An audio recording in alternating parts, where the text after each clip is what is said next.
जंगल में कई दिनों से तेज बर्फबारी हो रही थी, जिसके वजह से सभी पक्षी अपने घरों में कैद थे।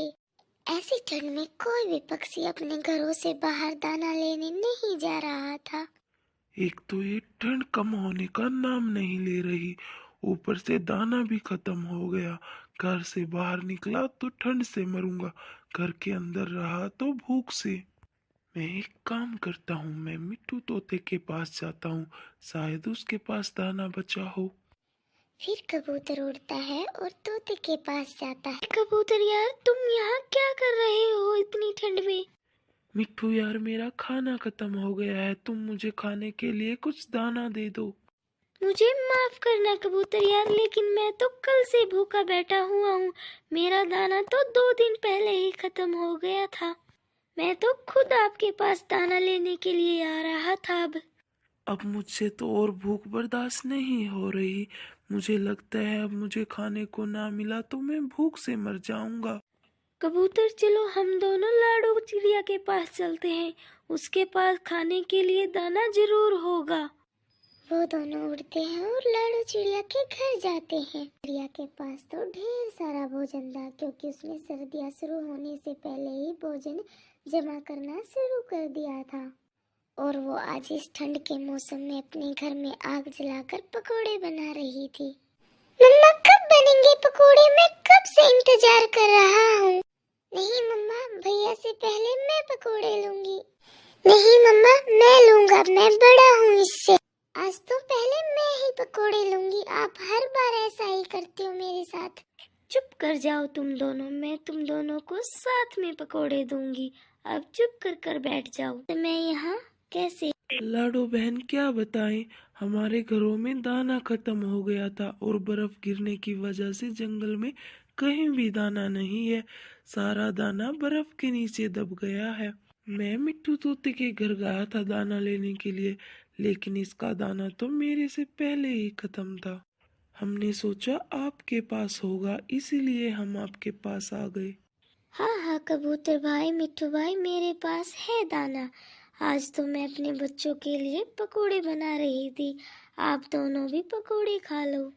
शुक्रिया लाडो चिड़िया, अगर आज तुम हमें खाना नहीं देती तो आज तो हम भूख से मर ही जाते।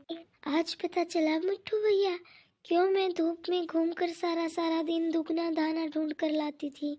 हाँ लाडो बहन, आगे से मैं भी ठंड शुरू होने से पहले ढेर सारा दाना जमा किया करूँगा। चिड़िया के पकोड़ों की खुशबू उड़ते उड़ते गोरी और कालू के घर तक चली जाती है। कालू जी, ये खुशबू तो पकोड़ों की है। और ये लाडो के घर से आ रही है।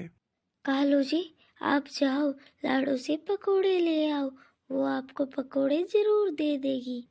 नहीं नहीं, मैं नहीं जाऊंगा। मैंने उसकी पिछली सर्दियों में लकड़ियां चुराई थी, वो मुझे पकोड़े नहीं देगी। और मैंने तो अभी कुछ दिन पहले उसे परेशान करने के लिए उसके घोंसले में पानी डाल दिया था।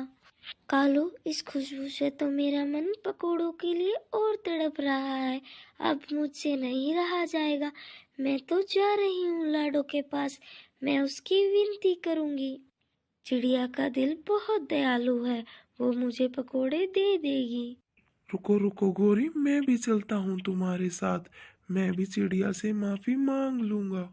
फिर गोरी कालू उड़ते हैं और चिड़िया के घर जाते हैं। लाडो के घर का दरवाजा पहले से ही खुला था, वो दोनों सीधा अंदर चले जाते हैं। वो देखते हैं कि कबूतर और मिट्टू तो पहले से ही वहाँ पकोड़े खा रहे थे। फिर गौरी कभी डरती हुई बोलती है, लाडो मेरी सुंदर बहन, मेरी प्यारी बहन, मुझे भी थोड़े पकोड़े दे दो खाने के लिए। मैं आगे से कोई शरारत नहीं करूँगी, मैं तुम्हें कभी तंग नहीं करूँगी।